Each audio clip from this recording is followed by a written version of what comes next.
I paid over $30,000 for my brother's wedding. They didn't invite me. No seat, no thank you, just a cold text. So I pulled the plug on everything. What happened next left the whole family speechless. I never imagined I'd be writing this, but here we are. This is the story of how my own brother betrayed me in the worst way possible. How he took my kindness for granted, humiliated me, and thought he could get away with it. But he was wrong. Very, very wrong. Let me start from the beginning. My brother Jake and I had always had a complicated relationship. We were close as kids, but as we grew older, things changed. He became the golden child in our family, the one who could do no wrong. Our parents showered him with praise, excused his mistakes, and acted like he walked on water. Meanwhile, I was always the one who had to be responsible, who had to sacrifice, who had to understand whenever Jake did something selfish. But despite everything, I still loved him. I still wanted to be a good sibling. And that's why, when he announced he was getting married, I offered to help in a big way. Jake and his fiancée Emily had their dream wedding all planned out, but there was one problem. They couldn't afford it. The venue, the catering, the decorations, the dress, the flowers, it was all way out of their budget. I saw how stressed they were, and despite our rocky history, I wanted to do something nice. So I made them an offer. I told Jake I would cover the wedding expenses as my gift to them. Not a loan, not a split payment. I would pay for everything. It was a huge amount of money, but I figured, hey, it's my brother, it's a once-in-a-lifetime event. If I could make him happy, why not? Jake was over the moon. Emily cried tears of joy. My parents gushed about how generous I was. It felt good. It felt like, for once, I was truly appreciated. But then everything changed. The wedding planning went on, and I started noticing something odd. Whenever I asked about my role in the wedding, I was given vague answers. At first, I thought maybe they were just busy, but as time went on, I started getting a bad feeling in my gut. Then, about a month before the wedding, I received a text from Emily. Not even a call, just a cold, emotionless text. Hey, just wanted to let you know that we've decided to keep the wedding small and intimate. We hope you understand. Thanks again for everything. I read the message 3 times, thinking I must have misunderstood. I wasn't invited to a wedding I was paying for? I immediately called Jake. He didn't answer. So I texted him, asking what was going on. Hours passed before he finally responded. Look, we just don't think you fit the vibe of the wedding. It's nothing personal. Hope you're not mad. Not mad? I was fuming. My own brother had the audacity to take my money, plan his dream wedding, and then tell me I wasn't good enough to be there. I needed answers. I called our parents, expecting them to be outraged, but when my mom picked up, her response made my stomach drop. Oh, honey, just let it go. It's their special day. You don't want to make things awkward, do you? I couldn't believe it. They knew, and they didn't care. That's when I realized I was on my own. And that's when I decided, if they wanted a wedding without me, well, they weren't going to have a wedding at all. I sat there, staring at my phone, my mind racing. I had spent months watching Jake and Emily plan this wedding, offering advice when asked, covering deposits, and making sure everything was perfect for them. I had gone above and beyond to ensure they had the most magical day possible. And now, after all that, I wasn't even invited. Not only that, but the way they dismissed me, like I was some distant acquaintance instead of family, made my blood boil. I could have understood if there were budget restrictions or a venue capacity issue, but I was literally the one funding everything. There was no excuse. I needed time to process what had just happened. I put my phone down and sat in silence for a long time. At first I felt hurt, crushed, even, but as the minutes ticked by, that sadness hardened into something else, something sharper. They thought they could use me. They thought they could get away with it. They were wrong. In that moment, I knew I wasn't going to let this slide. But I wasn't about to throw a tantrum or beg them to reconsider. No, that's exactly what they expected me to do. Instead, I was going to be smart about this. I started by gathering all the information I had. Since I had paid for everything, I still had access to the contracts, the venue, the catering, the florist, the photographer. I had been the primary point of contact for most of these services, and since the payments had come from my account, that meant one very important thing. Everything was still in my name. A slow, calculated plan started forming in my mind. The wedding was still a few weeks away. That meant I had time to make sure that when the big day arrived, things wouldn't go exactly as Jake and Emily had planned. But first, I needed to do some digging. I started scrolling through social media, looking at their posts about the wedding. Sure enough, their small and intimate guest list wasn't so small after all. Dozens of people were commenting about how excited they were to attend. Friends, extended family members, even co-workers. So I didn't fit the vibe. But all these people did? That was all the confirmation I needed. I took a deep breath, pulled up my emails, and started making a few phone calls. First on the list, the venue. I picked up the phone and dialed the venue's number. A polite woman answered. "Hello, this is Willowcrest Events. How can I assist you?" I kept my tone calm and professional. "Hi, I'm calling regarding the upcoming wedding for Jake and Emily on the 17th. I'm actually the one who made the booking, and I need to discuss some changes." "Of course," she said. "What changes would you like to make?" I paused for a moment, letting the anticipation build in my own mind. "Actually, I'd like to cancel the booking entirely." There was a short silence before she responded. "Oh, I see. Just to confirm, you are the one who made the payment and signed the contract, correct?" "That's right," I said. "The contract is under my name, and since I won't be attending the wedding, I've decided to withdraw my support. I understand there's a cancellation fee, but that's fine." She hesitated. "Well, since you're the contract holder, you do have the right to cancel. However, the deposit is non-refundable." "That's completely fine," I assured her. "Just go ahead and process the cancellation. Also, please make sure that any communication regarding this comes directly to me. I don't want anyone else making changes on my behalf." She agreed, and after a few minutes of confirmation, the venue was officially canceled. Point one down. I hung up the phone, already feeling a wave of satisfaction wash over me. But I wasn't done yet. Next up, the catering. Jake and Emily had planned an extravagant menu, multiple courses, an open bar, and a beautiful cake. They had raved about it for months, but once again, I was the one who had paid for it. I called the catering company and repeated the same process. "Hello, I'm calling regarding an upcoming event I booked for Jake and Emily. Unfortunately, there's been a change of plans and I need to cancel the catering services." The woman on the other end asked, "Are you sure? We're just a couple of weeks out, so there will be a cancellation fee." "I understand," I cut in smoothly. "Go ahead and cancel everything." After a few minutes, it was done. The caterers were no longer preparing anything for the wedding. Point two down. I smirked, but I wasn't finished. The florist, the photographer, the decorations. I went down the list, one by one, canceling everything. Each call felt like reclaiming a piece of my dignity, like I was undoing every ounce of manipulation Jake and Emily had tried to pull on me. By the time I was finished, the entire wedding had been reduced to nothing but an empty venue, one that they no longer even had access to. Now all that was left was to sit back and wait. Jake and Emily had no idea what was coming. The days leading up to the wedding were eerily quiet. Jake and Emily hadn't reached out to me at all, which told me one thing. They were completely unaware that their entire wedding had just been erased. I had to admit there was a small part of me that wondered when they would figure it out. The venue, the catering, the decorations, surely someone had contacted them by now, right? But no, I wasn't going to warn them. I wasn't going to give them a single hint. Instead, I waited. Then, the night before the wedding, my phone rang. It was my mother. I debated letting it go to voicemail, but curiosity got the better of me. I answered with a casual, "Hey, Mom." The first thing I heard was chaos, shouting, panicked voices, my mother's sharp, breathless tone. "What did you do?" I leaned back in my chair, a satisfied smirk creeping onto my face. "I don't know what you mean. Don't play dumb," she snapped. "Jake just called me. He went to check on the venue and everything is gone. No decorations, no tables, no setup, nothing. The staff told him the booking was canceled." I feigned surprise. "Wow, that's weird. Maybe should ask whoever actually planned the wedding." Silence. Then she spoke again, quieter this time.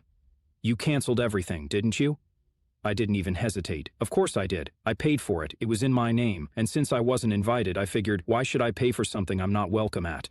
There was a sharp inhale on the other end. "You ruined your brother's wedding." "No," I corrected, my voice calm. "He ruined it the moment he decided to cut me out after taking advantage of me. I just made sure he faced the consequence." Another voice broke through the chaos in the background. "Jake," he was yelling at someone, furious. "What do you mean we have no food? The caterer canceled? What the hell is going on?" I could practically hear his world crumbling. I checked the time. The wedding was supposed to start in less than 12 hours. Guests would be arriving soon, expecting a lavish event, but they would be walking into nothing. I almost felt bad. Almost. My mother was still sputtering in disbelief. You really did this?" "Yes," I said simply, "and I don't regret it." Before she could say another word, I hung up. Now, all that was left was to see how the disaster unfolded. The morning of the wedding arrived, and I could already imagine the sheer panic unfolding at the venue. Jake and Emily must have shown up expecting a picture-perfect setup, only to find a cold, empty space. No chairs, no flowers, no food, no music, just an expensive hollow room with nothing inside.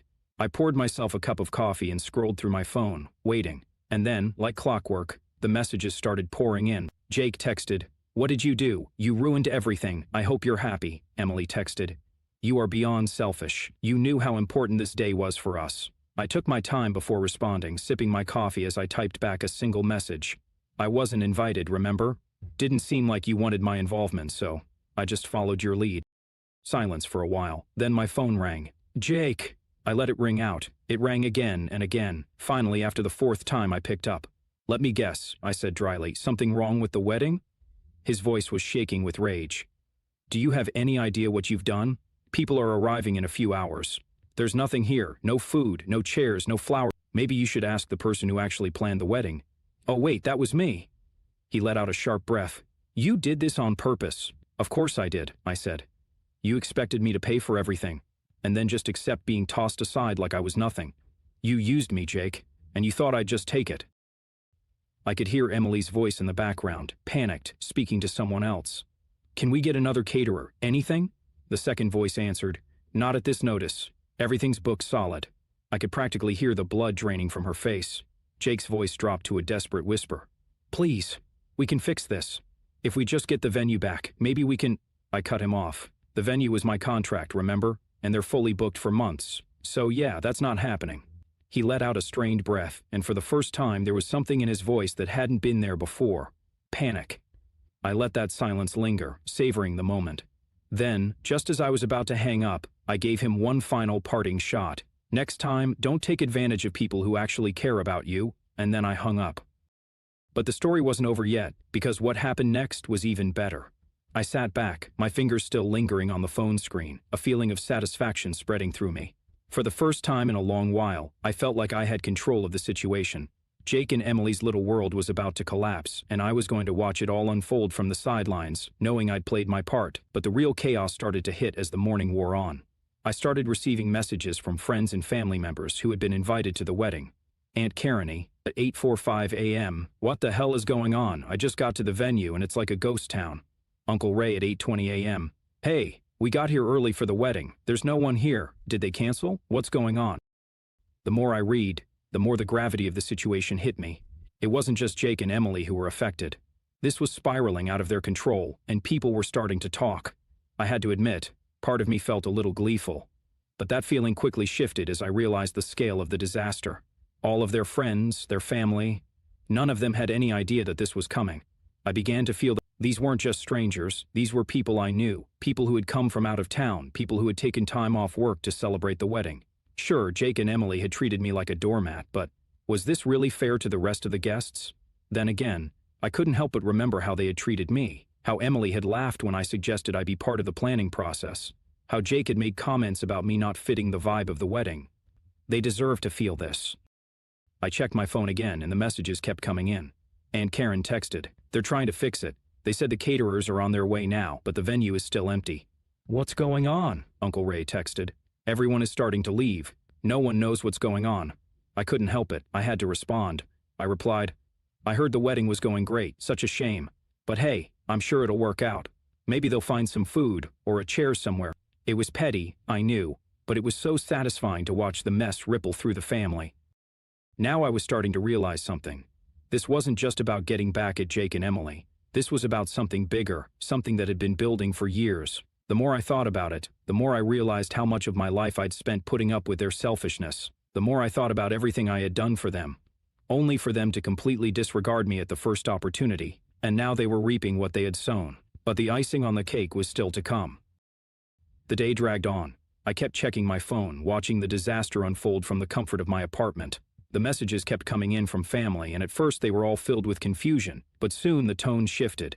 On Quest and 26th, I'm hearing rumors that the wedding is officially canceled. No catering, no setup, everything just gone. Uncle Ray texted. I couldn't help but smile at how quickly things were unraveling.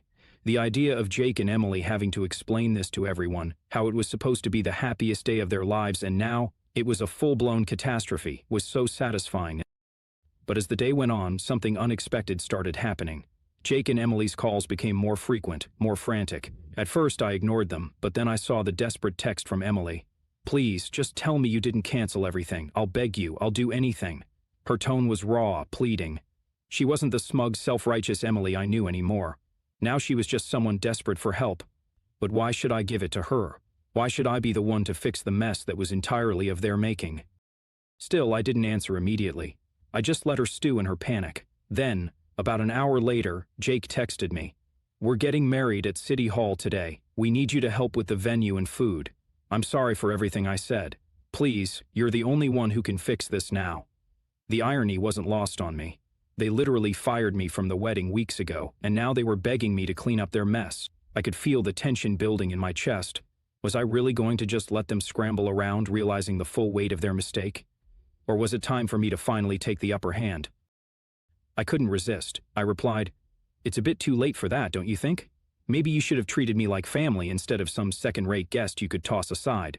Silence in response. And then, just as I was about to close my phone, the call came in. Jake.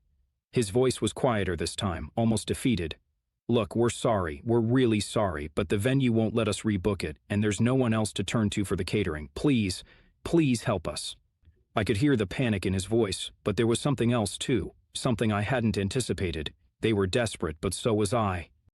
As I listened to Jake's shaky voice, I felt a tug of something unfamiliar, a sense of power. Here he was, pleading with me for help, after everything they'd put me through, after all the dismissive comments, the exclusion, the way they treated me as though I were invincible.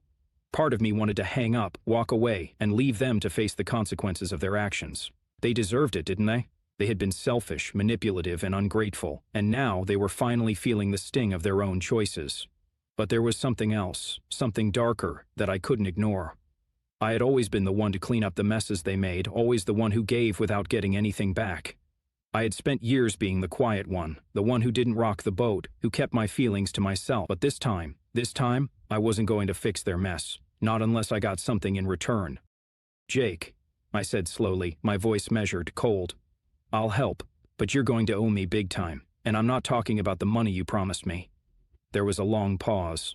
"What? What do you mean?" His voice was low, almost too afraid to ask. "I mean," Allah said, letting the weight of my words settle, "you're going to have to make things right. No more treating me like a nobody, no more excluding me, no more pretending I'm not important to this family. You're going to owe me respect from now on, and you're going to make it clear to everyone that I'm not just the one you use when things go wrong."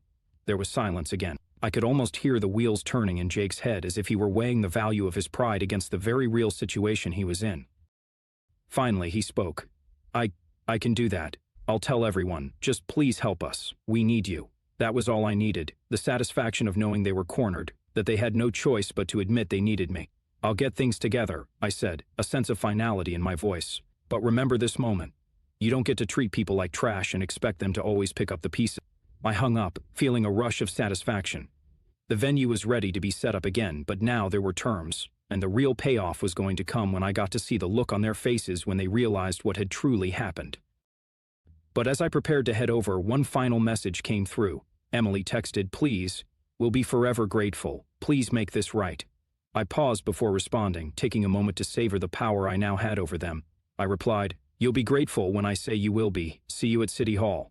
With that, I left my apartment, ready to make my way to the wedding. The stage was set, and now it was time for the final act. But there was still one thing I hadn't expected: how this would all end.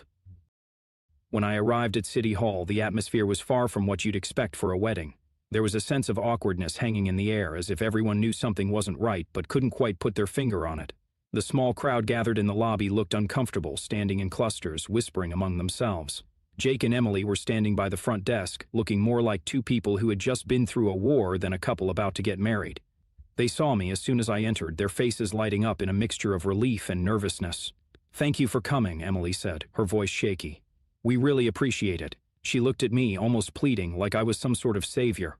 Jake, ever the prideful one, didn't say much. He just nodded, his eyes avoiding mine, as if he couldn't quite bring himself to admit how badly they had messed up. I walked toward them slowly, taking in the tension that filled the room. There were no flowers, no grand decorations, just a sterile room with a few chairs and a judge standing at the front. It felt more like a courtroom than a wedding venue. I approached the small group of guests who had been invited. They all gave me tentative smiles, but no one was exactly thrilled to be there. Everyone had expected a wedding fit for a celebration, but instead, they were left in an uncomfortable limbo, unsure of what was going on or why everything had been canceled. As I took my seat, I couldn't help but feel a little glee in the pit of my stomach. This was it. Jake and Emily had built their whole day around their carefully crafted image of the perfect wedding, and now it was crumbling in front of them. The ceremony began. The judge went through the usual formalities, but no one was truly paying attention. Emily kept glancing at me, hoping for some sign that everything was going to turn out okay. Jake, on the other hand, seemed to be stewing in his own frustration, no doubt cursing the day he had ever pushed me away. But then, just as the vows were being exchanged, something unexpected happened. The door to the room opened and a familiar face stepped in, the catering manager from the venue where the original wedding was supposed to take place. Everyone turned to look, and for a brief moment there was complete silence. Jake's face drained of color. Emily's mouth went dry. "What are you doing here?" Jake asked, his voice cold. The catering manager walked to the front and handed Emily a large envelope. "I think you'll want to see this," he said, his tone flat. Emily tore open the envelope, her hands trembling as she pulled out the contents. Her face shifted from confusion to shock and then to rage. It was a cancellation notice, a legal document from the venue showing that their booking was, in fact, voided. The contract had been terminated due to unpaid fees, and a substantial fine had been added for the breach. The catering manager spoke up again. "You're lucky I came here to let you know. You should have paid attention to your obligations." It was at that moment, standing in front of a room full of people who had seen it all unravel, that Emily finally broke. I thought we were going to get married today," she whispered, the realization sinking in. Jake's face turned crimson. He stepped toward the catering manager, his anger flaring. "This is your fault. You were supposed to keep everything together." But the manager didn't flinch. "You should have been more responsible. But hey, I guess that's what happens when you treat people like they're disposable." I watched the scene unfold, feeling every ounce of satisfaction creep in. Jake and Emily had been so sure of themselves, so sure that they could manipulate everything around them without consequence. And now, here they were, with the walls closing in, their perfect day crumbling to dust. But the most satisfying part? They had no one to blame but themselves. As the catering manager walked out, I caught Emily's eyes. There was a moment of quiet between us. She looked defeated, her smile gone, her confidence shattered. For a second, I almost felt sorry for her. But then I remembered everything that had led up to this moment, and no, they didn't deserve my sympathy. They didn't deserve anything. The judge, sensing the tension, awkwardly cleared his throat and finished the ceremony as quickly as he could. No one clapped when they were declared married. In fact, the guests filed out as soon as the words were spoken, leaving Jake and Emily to face the consequences of their actions. I walked out of the room slowly, my heart pounding. The day had been a roller coaster of emotions, but in the end, I knew I had made the right choice. I had finally taken control of my own life and had made them pay for their disrespect. As I stepped outside, I couldn't help but smile to myself. It had been the perfect revenge. And as for Jake and Emily, they would never forget the lesson they learned that day.